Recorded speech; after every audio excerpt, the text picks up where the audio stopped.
मंच पर समाजवादी पार्टी के प्रमुख राष्ट्रीय महासचिव आदरणीय रामगोपाल यादव जी, विधानसभा में रहे पूर्व में अध्यक्ष आदरणीय माता प्रसाद पांडे जी, पार्टी के जिला अध्यक्ष पप्पू यादव जी, मंच पर उपस्थित डॉक्टर अभिषेक सिंह जी, महेश सिंह जी, नरेंद्र सिंह जी, महफूज खान साहब, वैजनाथ दुबे जी, नंदिता शुक्ला जी, रणविजय सिंह जी, कमरुद्दीन कंवर साहब, रमेश गौतम जी, राम प्रताप सिंह जी, श्रीमती प्रतिभा सिंह जी, श्रीमती कमलेश निरंजन जी, अभय सिंह जी, डॉक्टर SP यादव जी, पूर्व मंत्री अरविंद सिंह गोप जी, डॉक्टर अश्विनी सिंह जी, योगेश प्रताप जी, साबिर अली साहब, सरफराज सोनू जी और संचालन कर रहे राजेश दीक्षित जी और इस कार्यक्रम के आयोजक सूरज सिंह जी और यहाँ पर उपस्थित सभी हमारे आदरणीय बुजुर्ग, माताएं, बहनें, नौजवान साथी, पत्रकार बंधु, आज हम और आप सब मिलकर के हमारे बीच में स्वर्गीय पंडित सिंह जी नहीं रहे, उन्हें याद कर रहे हैं। यहाँ जितने लोग भी बैठे हैं मंच पर और सभा में, ऐसा कोई नहीं होगा जिसने कंधे से कंधे मिलाकर के पंडित सिंह जी के साथ काम न किया हो। हम और आप लोग चाहे नाम भूल जाएं जो यहाँ मौजूद हैं, लेकिन पंडित सिंह जी ऐसे नेता थे जो हर एक कार्यकर्ता और अपने साथी को नाम से और पहचानते थे उसे। लगातार जीवन भर आपके बीच में और लगातार अपना पूरा जीवन उन्होंने आपके और समाजवादी पार्टी को बढ़ाने में गुजार दिया। मुझे याद है वो समय जब पहली बार मैं यहाँ पर क्रांति रथ लेकर के आया था और गोंडा जिला इतना बड़ा नहीं हुआ था, ना शहर इतना बड़ा था। मैंने कहा कि मैं पहली बार गोंडा जा रहा हूं। उस समय नेताजी ने कहा कि आप चिंता मत करना, वहां पंडित सिंह जी हैं और ऐसा साथी है समाजवादी पार्टी का जो पूरा ध्यान रखेगा। जब मैं क्रांति रथ लेकर के यहाँ आया, पुराने साथी जानते होंगे, पुराने यहाँ समाजवादी साथी मौजूद होंगे, वो जानते होंगे। जब मैं क्रांति रथ लेकर के आया, पीडब्ल्यू के वहां पर पहुंचा था मैं, और जब मैंने अंदर देखा तो कहीं भी खिड़की पे कहीं शीशे नहीं थे। पीडब्ल्यू का जो स्थान था वो रहने लायक नहीं था। उसी समय पंडित जी ने कहा कि आप आए जरूर हो, लेकिन गोंडा में कोई सरकारी ऐसी जगह नहीं जहां पर अच्छी तरह रह सको। उन्होंने उसी समय मुझे अपने घर लाकर के रुकाने का काम किया। मुझे याद है जब रथ में पहली बार आया था तो पंडित जी ने अपने घर लेकर के मुझे रुकाने का काम किया और लगातार मैंने उन्हें, शुरुआत जब राजनीति की मैंने की थी तब से मैं देख रहा हूं। वो ऐसे साहसी व्यक्तित्व के नेता थे, वो किसी से भी टकरा सकते थे और अगर उन्हें कभी किसी से मुकाबला भी करना पड़ा होगा तो पंडित सिंह जैसा नेता पीछे नहीं हटा, सामने खड़े होकर के मुकाबला किया। उनकी बातचीत करने का तरीका, उनका बातचीत करने का तरीका किसी को निराश नहीं करता था, कोई दुखी नहीं होता था। और मुझे याद है कभी कभी वो सख्त भी बोल देते थे, बहुत सख्त बोल देते थे, लेकिन उसके बावजूद भी उनके साथी उनका बुरा नहीं मानते थे। अगर उन्हें सख्त बोलना पड़ा तो वो सख्त भी बोल करके काम निकालने का काम अपने कार्यकर्ताओं के लिए किया। अगर कोई लोकप्रिय नेता यहाँ का है, मैंने कई बार गोंडा आकर के आपके बीच में कार्यक्रम किया है, पंडित सिंह इतना लोकप्रिय नेता हमें कोई दिखाई नहीं दिया जितना वो नेता हमारे लोकप्रिय थे। और सबसे बड़ी बात, सबसे बड़ी बात यह है कि जिस समय एक बार कोई ऐसी बात हो गई थी जब मुझे मंत्री पद से हटाना पड़ा था, तो मैंने कहा इतने बड़े नेता हैं, इनको कैसे मंत्री पद से हटाएं? नेताजी ने कहा कि ये अपने परिवार का सदस्य है, अगर हटा भी दोगे तो बुरा नहीं मानेंगे। और मुझे याद है कि मैंने उन्हें हटाया और जैसे ही मामला दफा दफा हुआ वो पुनः मंत्री बनाए हैं। आज हम दुखी हैं और उनके परिवार के लोग आज सब इकट्ठे हैं। हमें इस बात का दुख है कि हमें और आपको नहीं पता था कि इतनी जल्दी हमारे बीच से चले जाएंगे। कभी किसी को नहीं पता होता है कि कब कौन चला जाएगा, लेकिन आज यादें उनकी हमारे साथ हैं, उनका काम हमारे साथ है, और जो रास्ता उन्होंने दिखाया समाजवादियों का, वो हमारी और आपकी जिम्मेदारी है कि हम गोंडा के लोग मिलकर के जो रास्ता पंडित सिंह जी ने बनाया उस रास्ते पे चल करके समाजवादी पार्टी को एक बार फिर मजबूत बनाने का काम करें। सूरज यहाँ पर है, सूरज सिंह यहाँ है, इन्होंने देखा है और इनके परिवार के सदस्यों ने देखा कि जब बीमार हुए तो क्या नहीं करना पड़ा। जहां इलाज करा सकते थे वहां इलाज कराने के लिए लेकर के गए। उन्हें अगर सरकारी अस्पताल लोहिया में इलाज हो सकता था, लोहिया में लेकर गए। अगर दूसरे प्राइवेट हॉस्पिटल में ले जाकर के इलाज अच्छा हो सकता था, वहां भी इलाज कराया। एक अस्पताल से दूसरा अस्पताल से तीसरा अस्पताल, और एक समय ऐसा आया कि उन्हें इतनी जरूरत थी दवाइयों की और जो मशीनें होती हैं आखिरी वक्त पर जिस मशीनों से सांस दिलाई जा सकती है, हम लोगों ने भी संपर्क किया। सूरज लगातार संपर्क करते रहे और एक समय ऐसा आया कि शायद उन्हें लखनऊ से दिल्ली या हैदराबाद या किसी बड़े अस्पताल में ले जाना पड़ सकता है। सब तैयारी कर ली।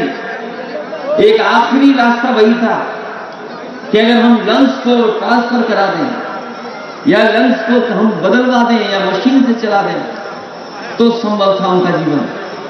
लेकिन भगवान की यही इच्छा थी कि हम और सब परिवार के लोग जो कुछ कर सकते थे वो करते रहे। उन्हें पैसे की परवाह नहीं थी, उन्हें किसी चीज की परवाह नहीं थी। केवल उन्हें चिंता इस बात की थी कि पंडित सिंह जी का इलाज कहीं भी हो जाए, कहीं भी उनके लंग्स बच जाए, उनका जीवन बच जाए। यही पूरा परिवार, यही सूरज दिन रात सुबह शाम यही चिंता में डूबे थे।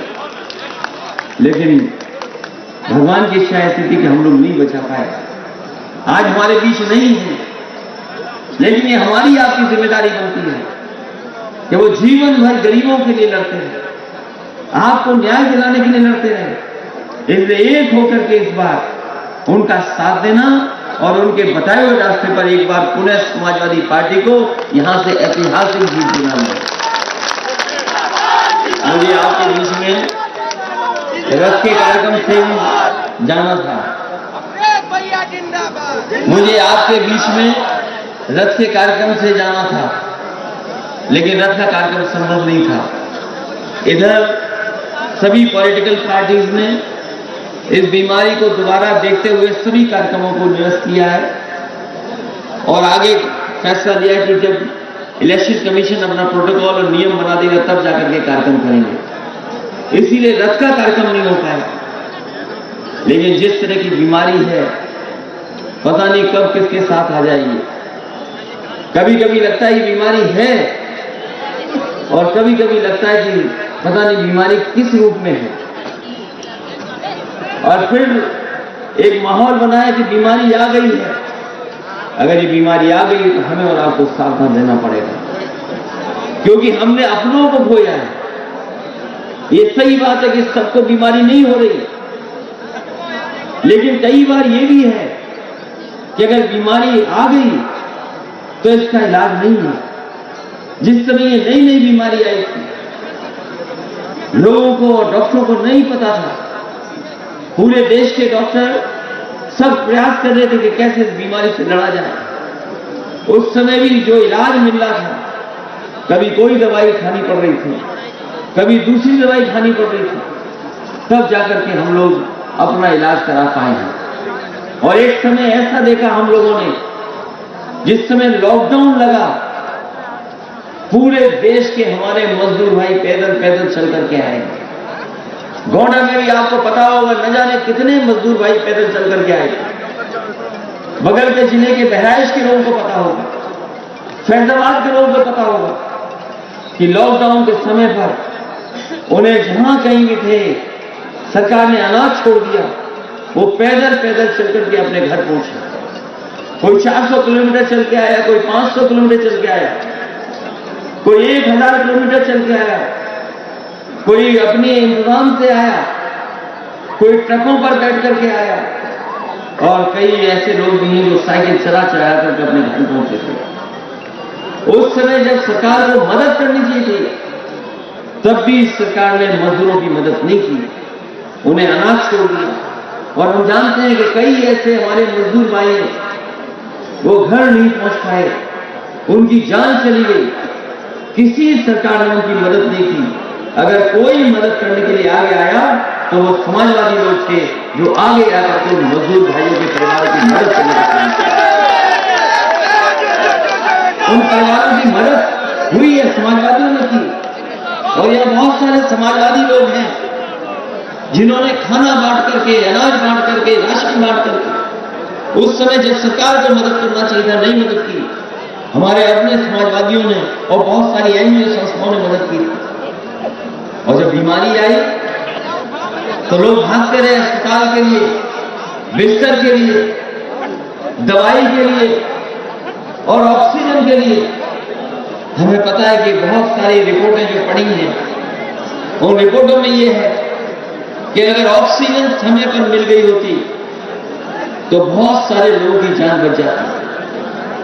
समय पर ऑक्सीजन मिल जाती तो जान बच जाती। लेकिन ये सरकार जो दवाई नहीं दे पाई, बिस्तर नहीं दे पाई, ऑक्सीजन नहीं दे पाई, जिसके कारण बड़े पैमाने पर लोगों की जान चली गई। आज स्वीकार नहीं कर रही सरकार इस बात को। आज सरकार ये भी नहीं कह रही कि कोरोना के समय कितने लोगों की जान गई। आज सरकार इस बात का भी नहीं स्वीकार कर रही कि हमारे किसानों का, गरीबों का और व्यापारियों का कितना नुकसान हुआ कोरोना के समय पर, बीमारी के समय पर। आज भी स्वीकार नहीं कर रही सरकार। ये भी नहीं स्वीकार कर रही है कि जिस तरीके से बीमारी आई, बड़े पैमाने पर नौजवानों की नौकरी और रोजगार छूट गए, कोई सरकार स्वीकार करने वाली नहीं है और गिनती भी नहीं बता रही है। अभी जो विज्ञापन आ रहे हैं, बड़े बड़े विज्ञापन, कभी किसी सरकार ने ऐसे विज्ञापन नहीं दिए होंगे, झूठे विज्ञापन, जितने इस सरकार ने झूठे विज्ञापन दिए। अगर अखबार उठा करके देखें तो जितने विज्ञापन आ रहे हैं सब झूठे विज्ञापन हैं। एक भी विज्ञापन सच्चाई का नहीं है। और अब तो ये इस तरह गया है भारतीय जनता पार्टी का,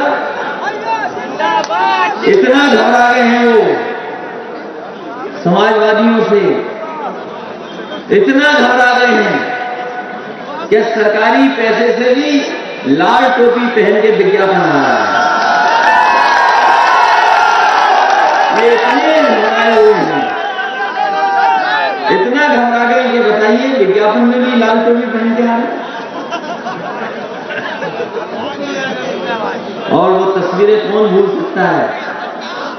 बताओ, सबसे तस्वीरें देखी होंगी, वो मां गंगा की कितनी लाशें वहां बह रही थी। कोई ऐसा नहीं होगा जिसने वो तस्वीरें नहीं देखी हो। गाजीपुर से लेकर के उन्नाव तक और कन्नौज तक लगातार गंगा के किनारे वो तस्वीरें आई थी जिसमें लाशें बह रही थी। हजारों हजार संख्या में लोगों की जान गई। ये सरकार लकड़ी नहीं दे पाई।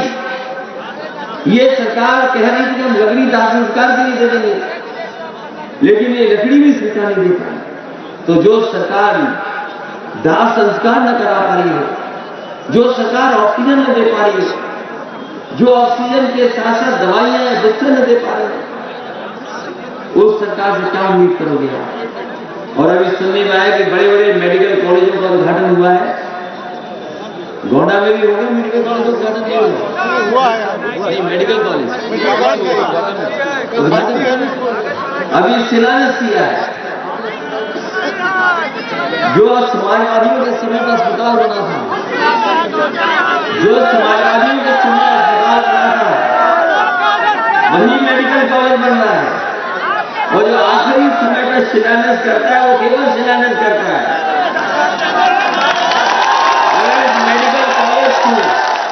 आज क्योंकि पंडित सिंह जी के याद कर रहे हैं, इसलिए आपको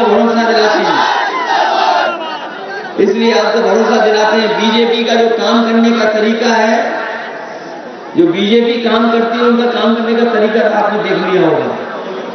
ये सड़क हमने बनाई थी समाजवादी सरकार ने, ये जो आपकी 4 लेन सड़क है, ये जो कन्नैलगंज होकर के आपको गोंडा को जोड़ रही है, जयवल और गोंडा सड़क, ये मैंने दी थी, और इसलिए दी थी क्योंकि उस समय की जो सरकार थी, उस समय मैंने मांग की थी कि जो बाराबंकी से लेकर के नानपाड़ा तक सड़क है, जो आप डबल लेन पेज शोल्डर सड़क बना रहे हो, इस सड़क को मैं 4 लेन बनाना चाहता हूं।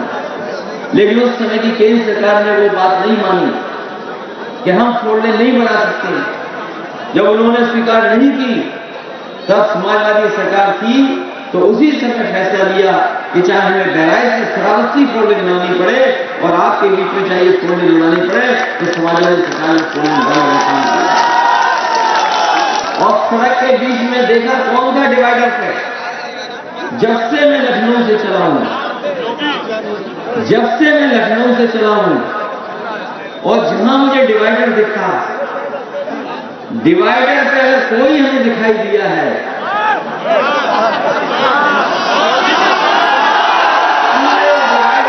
लखनऊ से लेकर के आपके बीच में आया हूं, हमें सांड दिखाई दी है। बताओ आप डिवाइडर से सांड हटाओगे कि नहीं हटाओगे? और अगर कोई हमारा यकीन न करे पत्रकार साथी, तो गाड़ी उठाए और दोबारा इधर से वापस चला जाए लखनऊ, अपने आप देख लेना डिवाइडर पे कौन बैठा है। महंगाई बढ़ी कि नहीं बढ़ी बताओ? पेट्रोल 100 से पार हो गया कि नहीं हो गया? हमारे किसान भाई भी यहां मौजूद हैं।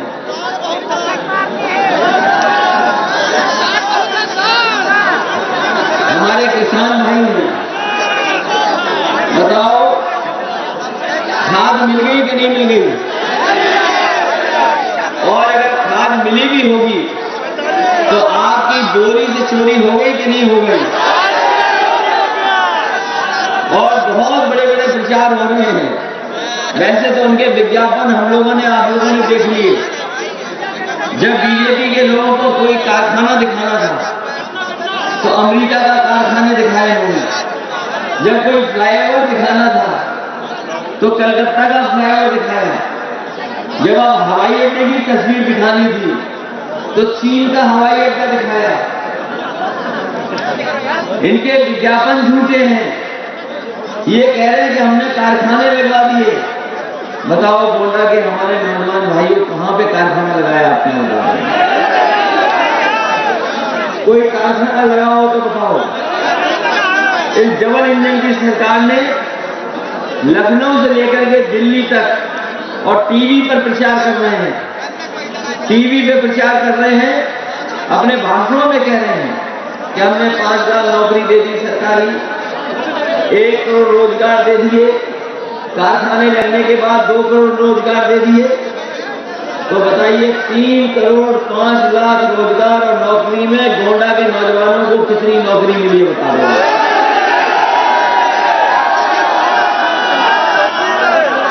और इधर हमारे बाबा मुख्यमंत्री टैबलेट और लैपटॉप भी देखने लगे हैं,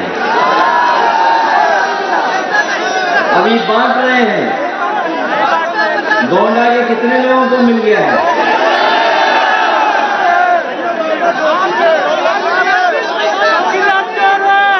किसी को मिल गया हो तो बताओ आप। और यही नहीं, समाजवादी पार्टी ने तय किया है कि आने वाले समय में, क्योंकि आप सब जानते हो जो समाजवादी पार्टी कहती है वो करके दिखाती है। जिस तरह समाजवादी पार्टी ने एम्बुलेंस चलाई, आज भी एम्बुलेंस सड़कों पर दिखाई देती होंगी। चाहे पुलिस कवाड़ा हो गई हो, लेकिन जो 100 नंबर वाली गाड़ी 112 अगर किसी ने चलाई थी तो समाजवादी लोगों ने चलाने का काम किया, वो आज भी दिखाई दे रही है। उस समय जो लैपटॉप दिए थे, वो आज भी जिसके पास होंगे वो चल रहे होंगे। और यहाँ पर जितने खड़े लोग होंगे, ये अलग बात है कि वो प्राइवेट कंपनी है, लेकिन जितने लोग होंगे सब जियो पे चल रहे होंगे, जियो नेटवर्क पे चल रहे होंगे। अगर किसी ने उस समय बिछाया था तो समाजवादी लोग थे, जिसकी वजह से ऐसा अच्छा नेटवर्क बिछने का काम हुआ। और समाजवादी ने जो लैपटॉप दिया था वो आज भी चल रहा होगा, आज भी खराब नहीं हुआ होगा। इसलिए मैं आपसे कह के जा रहा हूं कि समाजवादी पार्टी ने तय किया है आने वाले समय में जब सरकार बनेगी तो हमें अपने सभी लोगों की 300 यूनिट फ्री बिजली देने का काम समाजवादी सरकार करेगी। ये हमारे गरीबों को बिजली का बिल बहुत आ रहा है। जब बिल आता है तो बताओ करंट लग रहा है कि नहीं है, लग रहा है बिल से। और कई बार मुकदमे भी लग जा रहे हैं, परेशान कर रहे हैं आपको। जब 300 यूनिट फ्री हो जाएगी तो मुकदमा भी नहीं है, न केस है आपके ऊपर। तो बताओ 300 यूनिट चाहते हो, यूनिट फ्री के नहीं चाहते हो? ये बीजेपी वालों को समझ में नहीं आ रहा। और जब समझ में नहीं आ रहा तो सुनने में आ रहा कि सरकारी ट्यूबवेल और प्राइवेट ट्यूबवेल पे तुम बिजली का बिल कम किया है। सुनने में आया कि तुम बिजली का बिल कम किया है, कहा कि आधा करेंगे। लेकिन समाजवादी लोगों ने कहा है कि किसानों की बिजली जो सिंचाई वाली होगी वो माफ होगी, तुम्हें बिल नहीं देना पड़ेगा। इसलिए आज जब हम लोग चुनाव के बिल्कुल करीब खड़े हैं, चुनाव कभी भी हो सकता है, तारीखें आ जाएंगी, चुनाव की तारीखें कभी भी आ सकती हैं, बिल्कुल करीब है चुनाव। इसलिए मैं आपसे अपील करके जा रहा हूं, जब पंडित सिंह ने स्टेट को बनाने का काम किया, मेहनत करके जोड़ने का काम किया, तो इस क्षेत्र में और आसपास समाजवादी पार्टी की ऐतिहासिक जीत होनी चाहिए।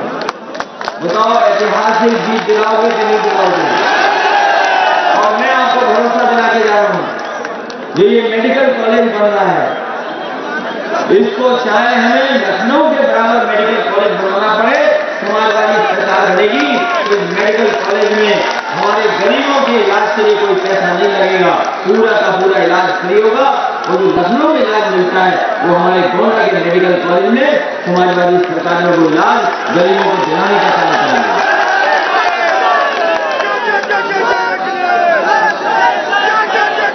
और गोंडा शहर बहुत पुराना है, अभी ये कुछ है। इस सरकार ने बताओ अभी तक सीवर नहीं बनवा पाया। ये जो पानी है गंदा वो कहां से जाए? समाजवादी सरकार बनेगी तो सीवर लाइन में बनाने का काम करेंगे।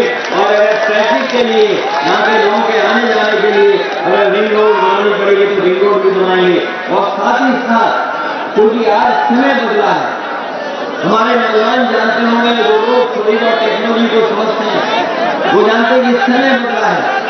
और समय बदलते हुए हमें अपनी पढ़ाई भी थोड़ी बहुत बदलनी पड़ेगी। आज ये नौजवान अगर चाहें तो मोबाइल से जानकारी के साथ साथ कुछ भी मंगाना चाहेंगे, कुछ भी व्यापार करना चाहेंगे, वो भी कर सकते हैं। इसलिए अगर पढ़ाई के लिए हमें अगर नया भी विश्वविद्यालय देना पड़ेगा तो समाजवादी सरकार में विश्वविद्यालय बनाने का काम हम लोग होना चाहिए, जिससे यहाँ पर पढ़ाई और समय के हिसाब से बिल्कुल की पढ़ाई होनी चाहिए तो पूरी हो सके। हमारे आगे माधव पांडे जी जानते होंगे, यूनिवर्सिटी दी थी वहां, जितनी समाजवादी सरकार ने बनाई उतनी ही बनी है, उसके आगे बजट नहीं दिया गया, अभी तक आधी अधूरी यूनिवर्सिटी बनी पड़ी है। साथ ही साथ हमारे किसानों की कोई मदद सरकार ने नहीं की। इस सरकार ने किसानों की मदद नहीं की। और जिस तरीके से महंगाई के कारण हमारे किसानों की कमाई आधी हो गई, इस महंगाई में किसानों की कमाई आधी हो गई और महंगाई दोगुनी कर दी, तो हमारा किसान खुशहाल नहीं हुआ है। ये सरकार लखनऊ और दिल्ली में दावा करती है कि किसानों के गन्ने का पूरा भुगतान हो गया, लेकिन अभी भुगतान नहीं हुआ है। हम अपने किसान भाइयों के किनारे हैं कि चीनी मिलों का पूरा भुगतान समय से कराने का काम समाजवादी लोग कराने का काम करेंगे। यहाँ बहुत सारे लोग जो बीएड वाले लोग हैं, 211 की टेट वाले लोग हैं, शिक्षा मित्र हैं, उत्तर प्रदेश पावर कॉर्पोरेशन वाले हमें धरने पर भी मिले थे और बड़ी संख्या में आंगनबाड़ी और शिक्षा मित्र और टीटी बीएड वाले हैं। आपकी कोई समस्या का समाधान कर सकता है तो वह समाजवादी पार्टी, ये दूसरे लोग नहीं कर सकते। इन्होंने हर नौकरी को उलझाया है, हर नौकरी इनकी उलझी है। ये लोग परीक्षा देने वाले लोग जानते होंगे। बताओ, हर परीक्षा उलझाई कि नहीं उलझाई? कोई परीक्षा इनकी पूरी नहीं हुई, बिना पेपर को रद्द किए, और कई बार पेपर आउट हो गया। कौन रद्द करा रहा है? सरकार रद्द कर रही है।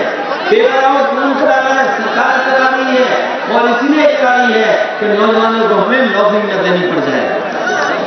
इसलिए चाहे टेट वाले हों, चाहे शिक्षा मित्र हों, चाहे आंगनबाड़ी हो, इनके लिए राशन निकालने का काम अगर कोई करेगा तो समाजवादी लोग करेंगे। आप समाजवादियों की मदद करें, सहयोग करें और आने वाले समय में परिवर्तन करने का काम करें, बदलाव लाने का काम करें। और बहुत सारे एजुकेशन से लेकर के तमाम हमारे हैं, इसलिए इस सरकार ने लगातार हमें और आपको उलझाया है। चाहे वो नौकरी हो, चाहे किसी तरह के कोई कार्यक्रम हो, सब में उलझाने का काम किया है।